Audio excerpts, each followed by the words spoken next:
how and when did you realize that hospitals' IT processes, they need a complete transformation? Health tech is just not about the solution that you're delivering in a hospital. It's about ensuring that the end customer of the hospital, which is the patient, is taken care of. For me, the struggle was to understand healthcare.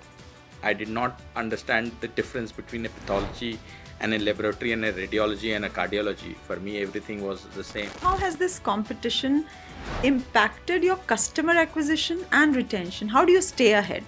Competitors has made us slightly more humble. It's like cooking a biryani. With biryani, if you want taste, you need to give time. So there is a fine balance that we'll have to make with agility, which is a speed, with the UI UX, because you have to make it intuitive, and the security aspects are also. Post-COVID things changed for entire healthcare delivery in India. Hospitals also started realizing that now they have to invest in health tech. So, Indian hospitals are more open to innovation, or they are cost focused? They want the best, but at the least of the cost.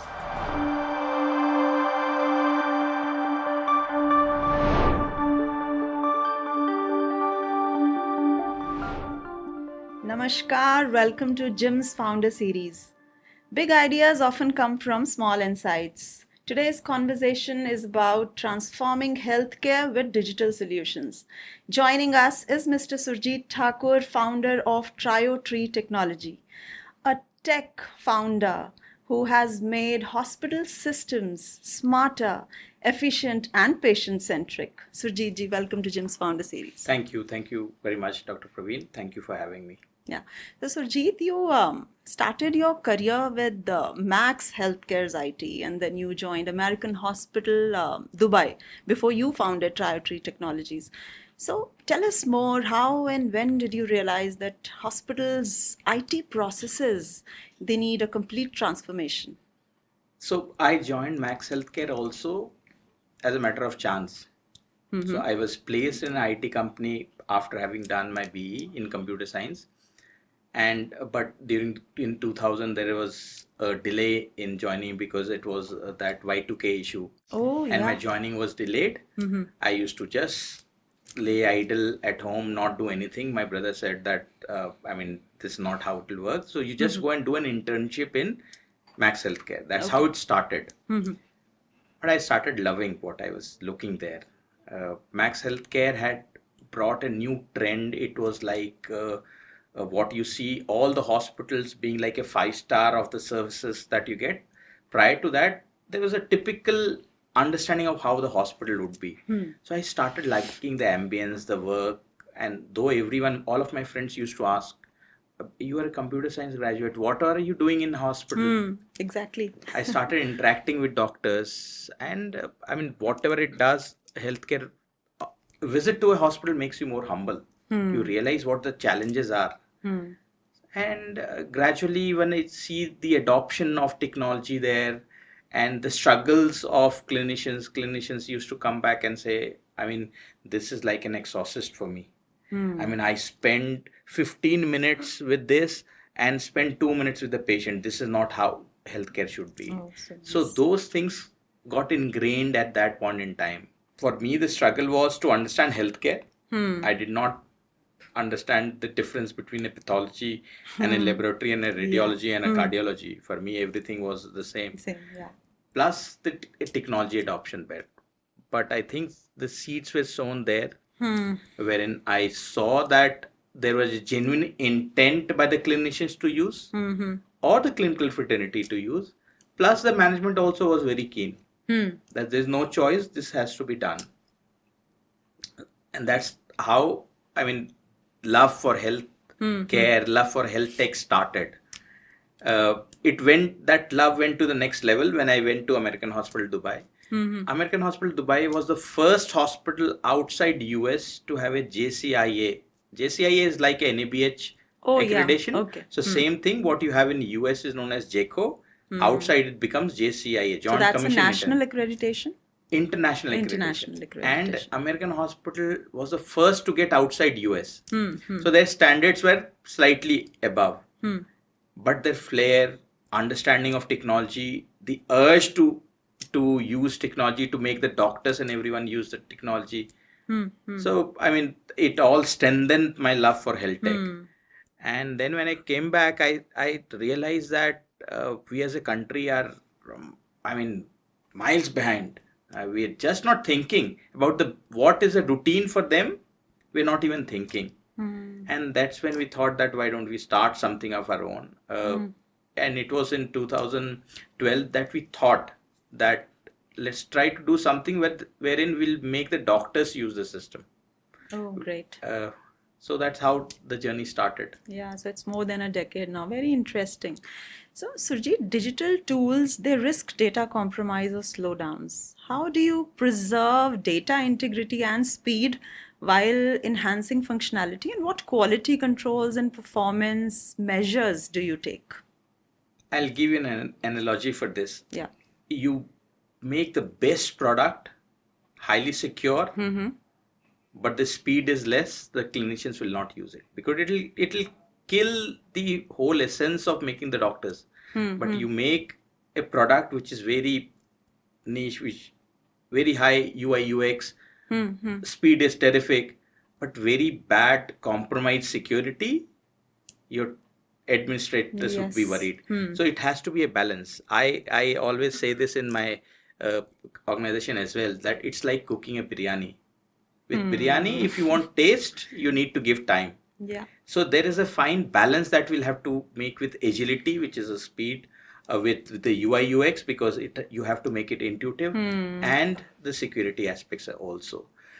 Prior to, maybe let's take 1 year back or maybe a couple of years back, in India, we never took security that seriously. Now government has launched an act as a DPDP Act, which is Digital Personal Data Prevention Act. Okay. In healthcare, patient care is the focus, but that data of the patient belongs to the patient. So you cannot do anything without the consent of the patient. That's what the essence of that bill is. And they're making the rules stringent. We have made our application such that you have audit rules, you have configurations where you can decide who gets access to what. I mean, again, there is an analogy. It used to happen. I mean, you go for a test in a hospital, you might be the last one to know your results. Everyone in the hospital, your friends, and if you undergo the test in the same hospital where you work, everyone else will know. And it has happened. I used to work in Max Healthcare. Yeah, it happens. I used to work in Max Healthcare, and one of our colleagues' wife went for a pregnancy test. Even before he knew about the result, everyone started congratulating him. My God. So, I mean, while you look at it, it's a breach in confidentiality. So way back in? This was in 2001 or 2002. With more technology, it has become even easier to spread. Correct. You have a WhatsApp, you are on social media. So, and this I realized because while working at American Hospital, there was a phrase that they used to use. Mumps is the word. Acha. Means you're not supposed to say anything. Even when you are in the dining area, two doctors discussing a case, because generally they do, but you're not supposed to. The patient identifies is not something that you should disclose. If you look at the US or UK, they have GDPRs, which are standard rules for ensuring that the data protection is taken care of. India, we're still lagging. We're lagging in terms of process, in terms of people education, in terms of technology. So that from a technology aspect, we have taken care of. We are ensuring that only right people get access to right records at the right time. Correct. We have audit logs that in case you are still dealing with patients, you can't be stringent. What if there is no doctor here and a patient falls in front of you? You are not directly related to, you're not supposed to look at this, but then I'll pull you and ask you that, can you please have a record? You can't say that I don't have access to this record, I'll not treat him. Absolutely. So those things, in that case, it's not the authority matrix that works, it works that audit works. Okay, you have access, that is audited. So, I mean, it's a fine balance that we have to maintain in this. Correct. Yeah, very nice. So there are so many, global and local health tech players coming in. So how has this competition impacted your customer acquisition and retention? How do you stay ahead?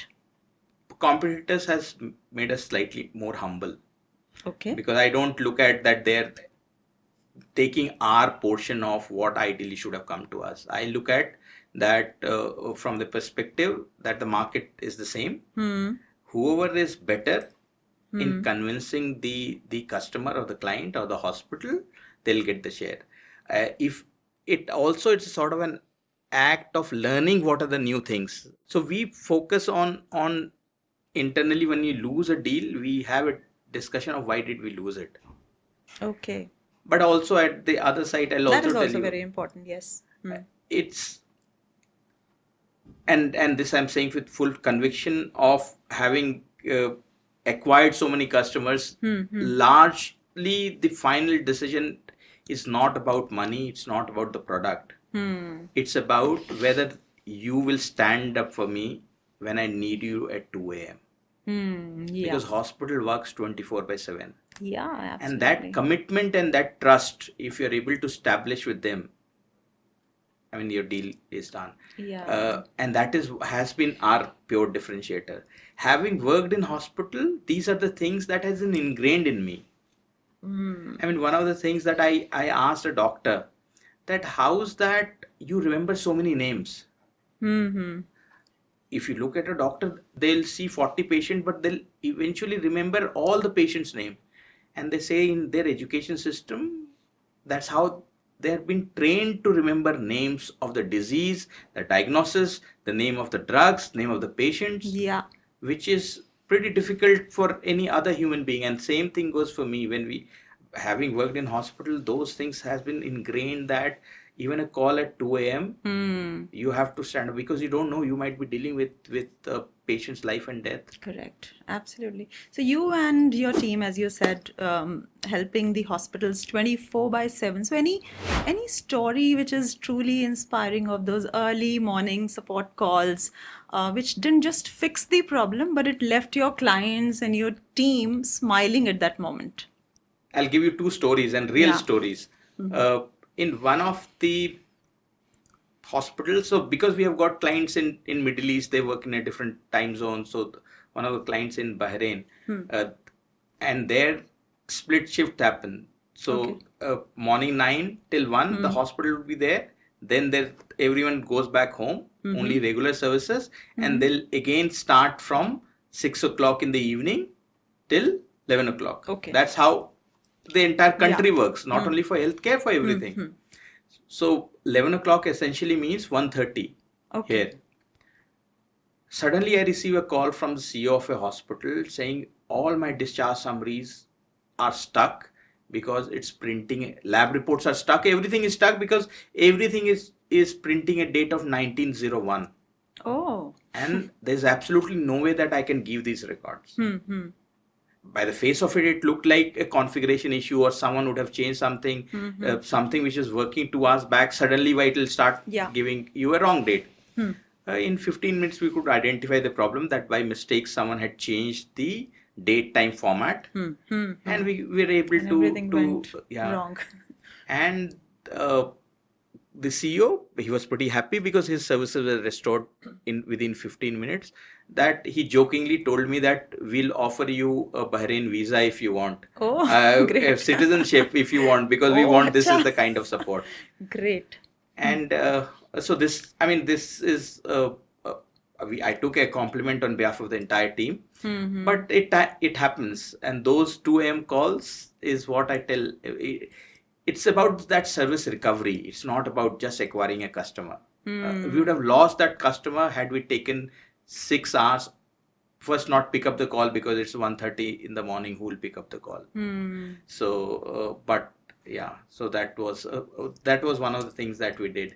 The second issue that we had was lab equipment integration. Generally, now you'll see all the equipments. You put the sample in the barcode, the results will come automatically. You don't have to punch in. Okay. It brings in efficiency. It brings in reduction of the error. I don't have to manually type it. So in one of the machines, the results will start coming wrong. Acha. I mean, as from an IT perspective, okay, we'll fix it. What is the problem? But if you look at it, wrong records essentially means a clinician can take a wrong judgment based on the values, Yes. which can impact a patient life. Yes, absolutely, yes. So while we understood the issue, and there's a mail which was sent that this is the wrong value which has come, it happened in an Indian hospital. So you'll have to fix it. Of course, we'll fix it. What we did was not only an fixing of this, we actually gave them an entire protocol that X number of patients, the results have already gone wrong. So this is what you should do. You should call them up. These are the patient. This is the lab test. This is the value, old value, new value, their contact number. The hospital asked a couple of their operations guy to start calling them. But at the end of the day, machines will fail. Technology will break down. So we fixed it, but the medical director, again, he came to me that I use the word exhausted. They said there were exhausted in the system. You fixed it, but what you did in a humane way, because you also told us that while I'm doing the fix in the system, these are the things that you should do to ensure that your clients or your customers, which is the patients, are also taken care of. So health tech, and I keep telling them, health tech is just not about the solution that you're delivering in a hospital. It's about ensuring that the end customer of the hospital, which is the patient, is taken care of. Yeah, very true, absolutely. Dr. Praveen, I'll just add one more thing here. Whether we like it or we don't like it, irrespective of our own personal occupations and the domain that we work for, at some point in time, we would be patients. We will have to. So education and healthcare is one thing that actually, irrespective of all of us, we'd be patient. So it is important to have that humane angle to it. When you're building product, you're not building it for yourself. You're building it for your end customer who would be serving their end customer, which is the patient. Tomorrow I could be the patient. Absolutely. That discharge summary, if it was my relative or it was me, and if that 15 minutes delay did not allow me to leave that and go to another hospital, it's a matter of life and death. So that human angle is very important in this health tech thing. Surjeet, I was about to ask you that why do people call you chief cheerleader of Triotree? I think this is the reason why they call you like that. This is the reason I think. Chief cheerleader, I've recently, around a year and a half, they've changed my designation to Chief Happiness Officer. Oh yeah, that's what I'm saying. I think these are the reasons why they call you like that. These are the reasons. Yeah, thank you. Yeah. So, Surjeet, you've started your Triotree in India, UK, NHS, GCC countries, Southeast Asia, even in Africa. So, any deployment story from an unexpected location that still cracks you up or that has surprised your team as a whole? One of the deployment that we're doing at a remote place where there was absolutely no network at all. And the clinic manager there used to tell us that we get internet by hope. By hope? And then, and we all realized when our team was there for the deployment, our technology can't work if there's no network connectivity. And the hospital wanted a centralized setup. So what do we do? And that is where that innovation came in from us, that we said. So, jokes apart, we used to train the people outside the hospital because that's where the Wi-Fi and the cloud network or the mobile network used to come. Okay. But we built a tool there. Tough. That's very tough. And that's the I use the word now that cloud thing is very cloudy. Even in India, you go to remote places where you don't have good mobile network. Yes, things are changing. But you can't compare a tier 1 town to a tier 3 or to villages. They also need healthcare. Absolutely. So we built a tool of an offline tool there that even if there is no network, you still should be able to work on the system. Once the system comes back into the network, the entire data will flow. So that triggered that innovation that we built in our system. So like we said, necessity is the mother of all invention. But that couple of days, we just didn't know what to do because our team was there at site to implement. Internet is basic, and they say we get internet by hope. But now their systems are working fine still if they don't have the internet and So they get it by hope. So we have built a offline model there that till the time you get internet, you work on this. If you don't, then you work on an offline model. That's really great because India is a mix of, both top tier hospitals and underserved rural healthcare systems. So this is how I think Triotree has adapted to such a, wide tech readiness spectrum. So that's really, really great. So Surjeet, yours is a bootstrapped business. You've never raised a big funding. So any moment can you share where you had to build a tool for yourself or for your client instead of, buying one? And what were these struggles at that time while building that tool? You were short of money. So any such experience can you share with us? Like you said, so we are a bootstrap business. Only we raised from friends and families in 2015-16 and very small amount. So client acquisition, we had no funds to do a sales activity to acquire a customer or a client. It was primarily through word of mouth.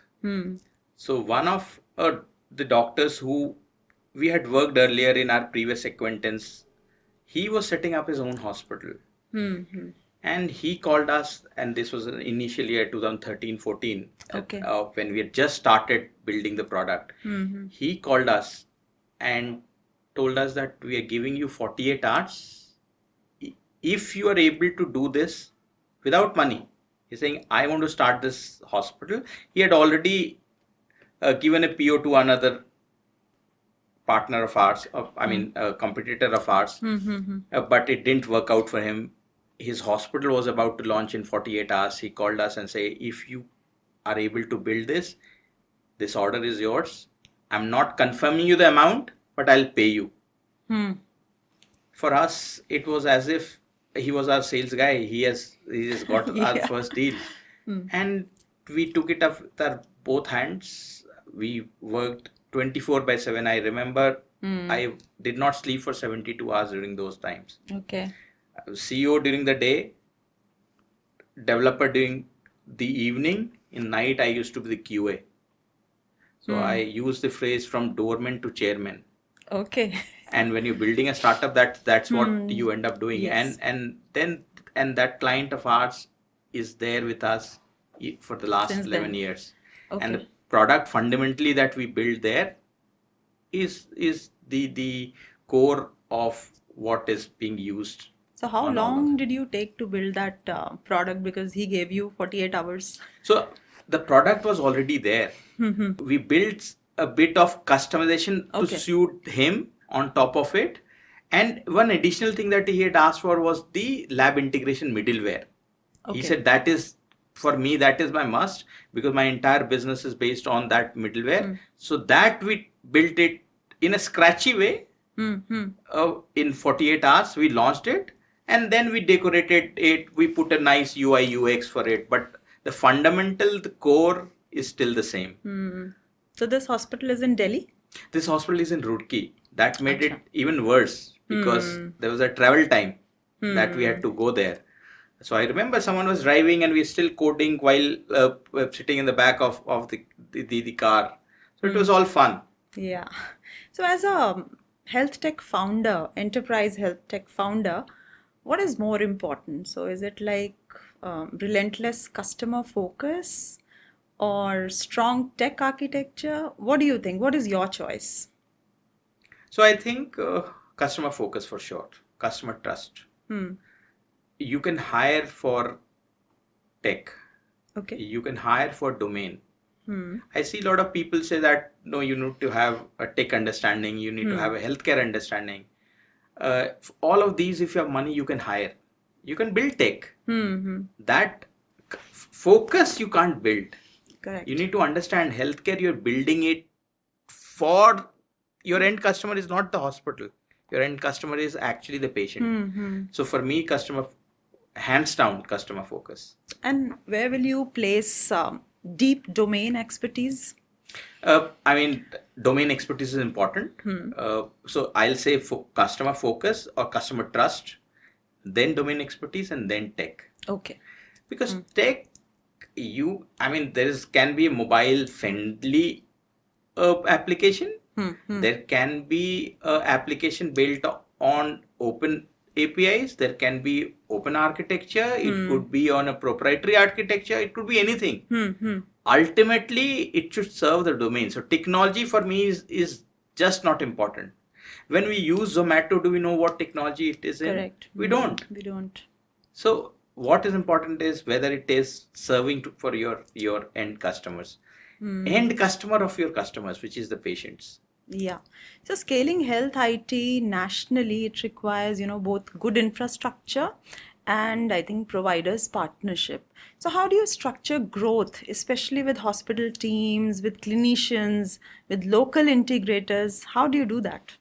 A long time back, there was a saying in an Indian movie which says that "Is desh mein do Bharat baste hain." Yes. And that is the sacrosanct truth. And the dichotomy is you see a lot of hospitals struggling to keep up the cost and shutting down or looking for acquisition. And on the other side, there are a lot of hospitals, the patients are not finding beds. Correct. So, I mean, this is the dichotomy in India. What works in Delhi will not work in a village in Telangana, will not work in a village in Jharkhand. Everything is different. Hence, you have to build a product which will fit it into all of these. So the example that again I give, these discussions happen internally also, and I give an example that we are building Netflix. Someone wants to look at a drama genre, please go ahead. If you want to look at a fiction, you have that. Someone is interested in documentary, fair enough, you are. So we are building a platform which will cater to tier 1, tier 2, tier 3, which will cater to hospitals, clinics, diagnostic centers. So we are agnostic to that. And in this, you can't do it alone. You need partnership from the hospitals. You need partnership from the local authority. Health is again a state subject in India, which makes it slightly more difficult. It's not that there's a standard which says if it has worked here, then it will work in the other states also. Unfortunately, but that's what it is. But things are changing post-COVID, where the governments also has realized that health tech has to be adopted, and clinicians also have, because these I think fundamentally are the two cornerstones who were sort of holding on to that transformation in health tech. Clinician used to say, this is how I practice medicine. Now you want me to stop prescribing with pen and paper and go and use technology. This has changed post-COVID because they also realize that suddenly I'm stuck at home. The patient is not in front of me. How do I treat him? Oh yes. And with this technology changes also, now he's started doing WhatsApp. So if I can do WhatsApp, I might as well open the hospital app and look at the lab reports there and advise medicines there, prescribe medicines there. So things are changing for that as well. Yeah. So you've incorporated AI, IoT, blockchain, predictive analytics. How do you prioritize which innovation to introduce? So is it on customers' feedback or market trends or your own internal R&D? What exactly is it? All the three. Okay. Because at times we have got on own R&D team. We have got doctors, nurses, lab technicians, pharmacists, dietitian. All of them, we are thinking as to what is the next thing that we should build. But building a product in an R&D center in silo and the actual usage, there could be miles difference. So learning and listening to the customer. You're not building, and this is one thing that I tell it to again in my office. We're not building it for ourselves. We'll not take this home and ask Correct. our family to start using Obviously. it and give it to our kids. So this is what I have built. Why don't you play? We are not building a gaming application. So, I mean, we have to think whether our end customers are going to use it or not, whether they are going to like it or not, Correct. whether there is a need for him or not. Many a times we have built product with which we thought, oh, this is a brilliant thing that we have built, but there were no takers. And they for all right reasons.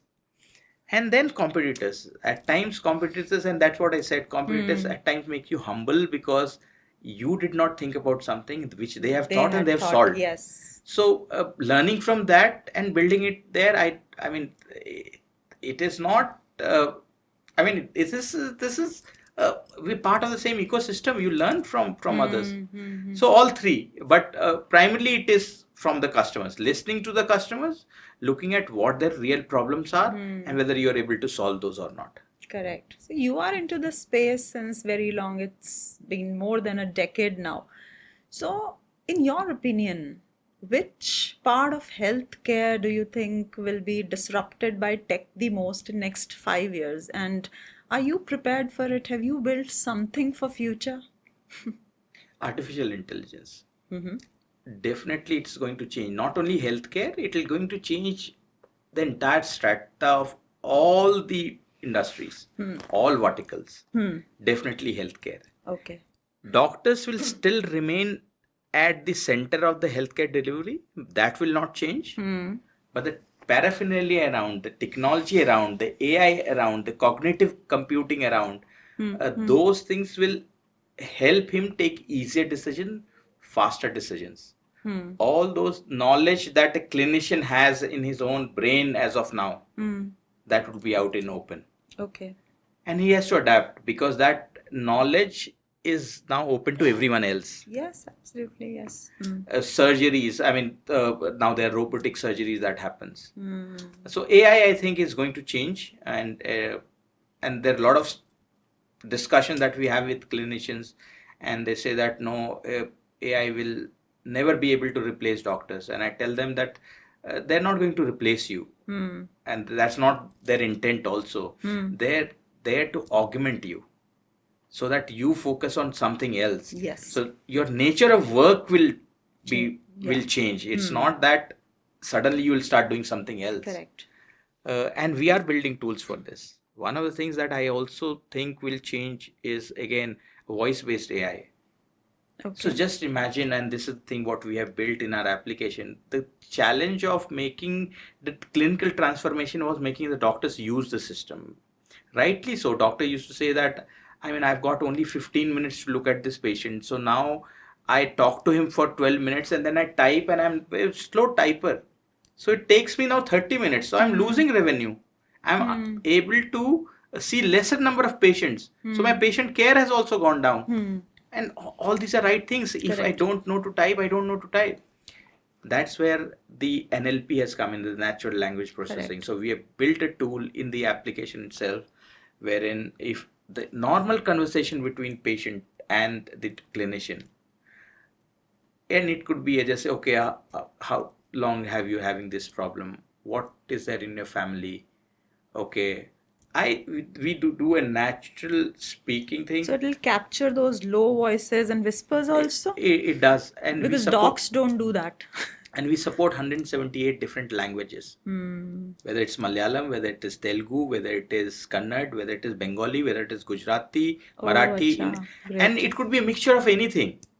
System will automatically look at this and say, okay, this is non-clinical conversation, because a patient and a doctor conversation can be humane conversation. Okay, it's raining outside. I hope you did not find a problem. Okay, your kid is having your exams today, because these are important conversation between a patient and the doctor, but not necessarily important in the context of the patient care. So system is intelligent enough to say that, okay, segregate this is not important. Okay, so that it converts the entire conversation into a particular format. Absolutely. Which the doctor has to fill. And it puts into the right heading.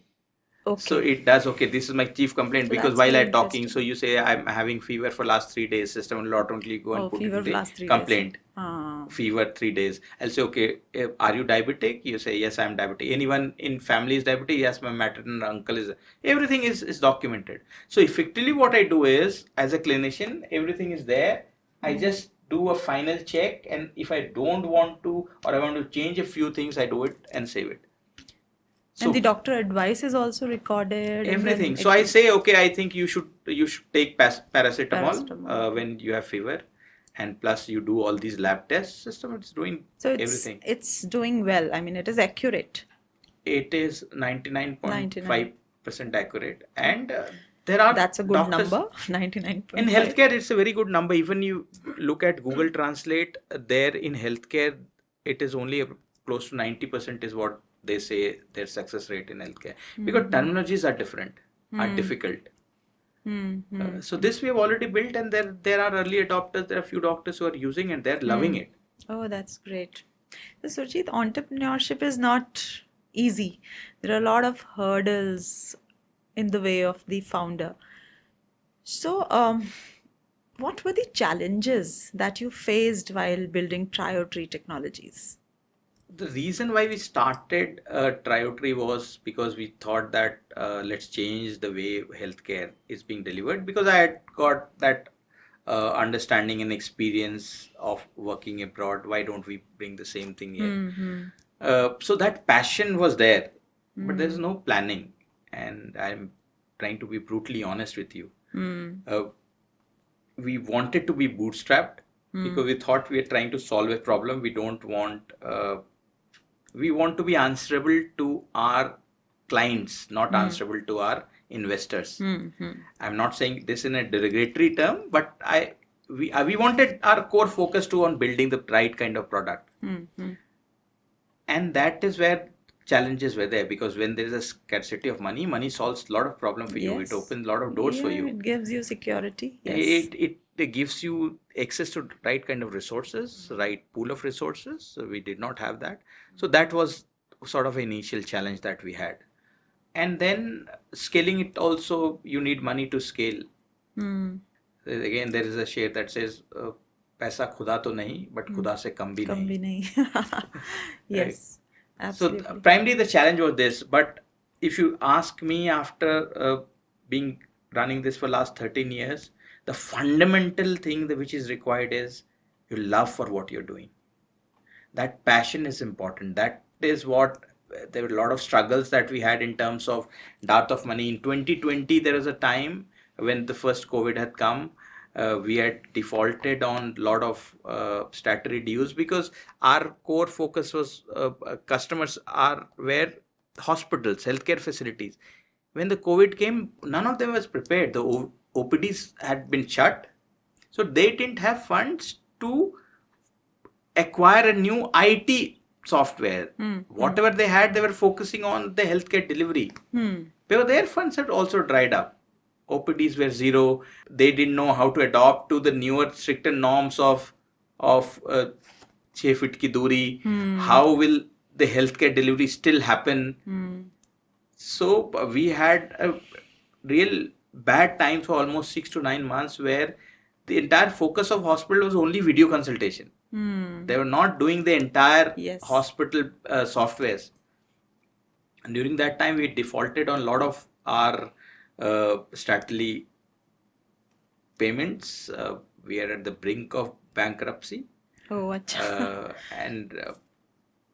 And I'm not trying to exaggerate. It was just that it was one fine day that we thought that we'll have to, because we received a final notice from the GST office saying that if you don't pay your dues by 15th of February and 2021, then we'll cancel your GST. Cancelling your GST essentially means that none of your existing customers can also pay for in those accounts. Your bank account also gets frozen. Oh. So we couldn't have operated. So were mentally gearing up for bankruptcy, and it was but again there's someone else writing the script somewhere. Yeah. So on 11th of February 2021, we received a call from one of the founders, one of the investors. He said that I am looking to invest in this. He had no idea of the struggles that we are going through. Would you be interested? We said yes, but then you have to be fast and you have to do it in 3 days. And then he put in some money that gave us some leeway. We were able to pay the statutory dues. We could keep our head above the water for a couple of months. Then post-COVID things changed. Post-COVID things changed for entire healthcare delivery in India. Hospitals also started realizing that now they have to invest in health tech because again something like this can happen. Yes. Which happened. The second phase happened 2021 only in the month of April. Yeah, and it was pretty bad in those times. Yes. So then we started getting more deals.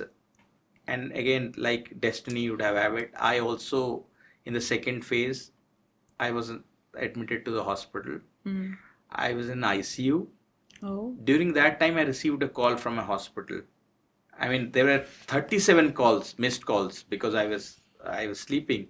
I just called one number, the top, and they said that we tried reaching you because we're looking for a software, and we want to close in next 2 weeks. So that's what destiny is, and that's one thing that I again tell my all the startups founders that I mentor. I tell them that only thing that you can do is you can actually put your focus on your work. There's someone else writing the script. Correct. He'll get you opportunities, but that does not mean that you only focus on him. You stop doing what you are supposed to do. And you were able to complete that project in 2 weeks. We were, and they are still our clients. Acha. Oh, that's great. So did it ever happen that some hospital administrator or clinician, they completely rejected your solution and today they are your biggest advocates? Any such story? Lot of those. In fact, and there are umpteen reasons that we get for rejections. Your UI UX seem that you have built in a garage. And to be fair with them, yes, we built in a garage. We started off in 11 by 11 square feet small room. So which is as good as a garage. So no, your product is not good enough. You are too small for us. We are too big for you. We have got operations there. I mean, these are constant things that we hear. And there was a hospital. They had a big hospital and a clinic, and this is exactly that they said that you are an early startup.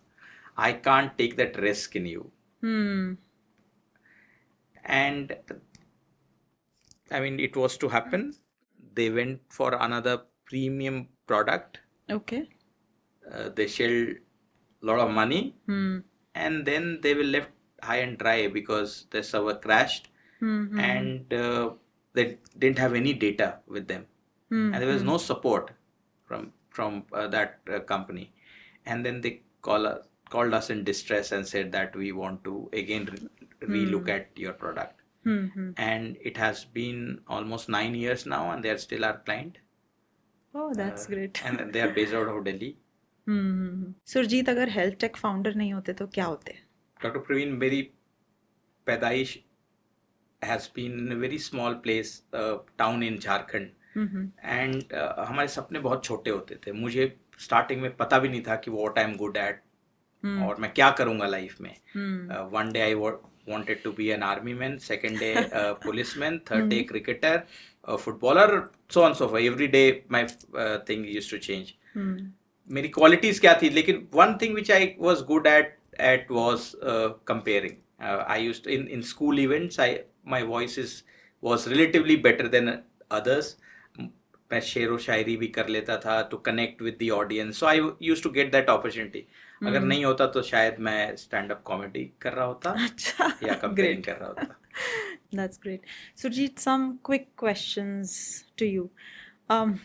In your opinion, which tech is overhyped in healthcare? I think blockchain. Okay. Blockchain is a technology which is primarily used for data security management and how the data is being sent. The reason I think that it's overhyped and might die down soon is data security aspect is pretty vast. You can't have one technology saying this is the only way how the data can be secured and transferred between things. There has to be multiple options. So I think blockchain is one thing that, and blockchain has been there for the last 5 years, but it never taken off because of these challenges. So health tech in 2040, what is your bold prediction? Health tech in 2040, two things: precision medicine, no more paracetamol for fever. It would be this person, this DNA, this genomics, exactly this drug, and this is the quantum of dose, which is I call as a precision medicine. Secondly, you can be anywhere. You don't. Hospitals will not be a brick and mortar anymore. I can be anywhere. I'll be wearing a wearable. Doctor can be anywhere. Okay. My entire health parameters you'd be able to see. It will be more predictive. So hospital will not be in the brick and mortar, it will be outside, and the treatment that I as a patient will get is precision medicine. So what common mistakes hospitals make in digital transformation? It's like a carrot and stick. This is not a hospital project or a IT project. Any health tech clinical transformation. It is a transformation, it's a behavioral change management project. That is essentially a lot of hospital think that we will tell the doctors and they will use it. Okay. Or they at times also think that no, our doctors are too big, they will not be able to use it. Both the assumptions are wrong. It's a behavioral change management, and they should focus on change management and the clinicians will adopt. So what one thing hospitals underestimate in tech budgets? The infrastructure costs. We spoke about building of making biryani.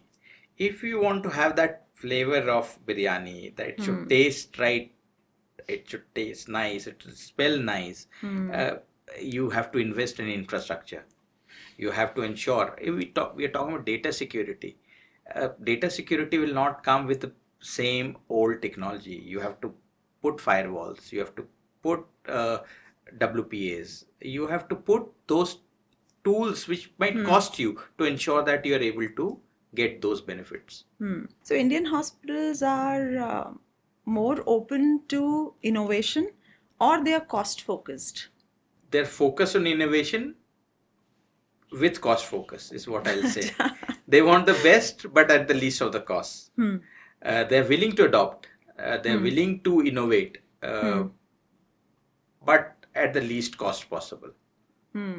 Okay. But at least you have that willingness in them to adopt to new technologies. Okay. Surjeet, if some young founder comes to you and says that I want to modernize the traditional healthcare workflow, what will be your 3 golden tips?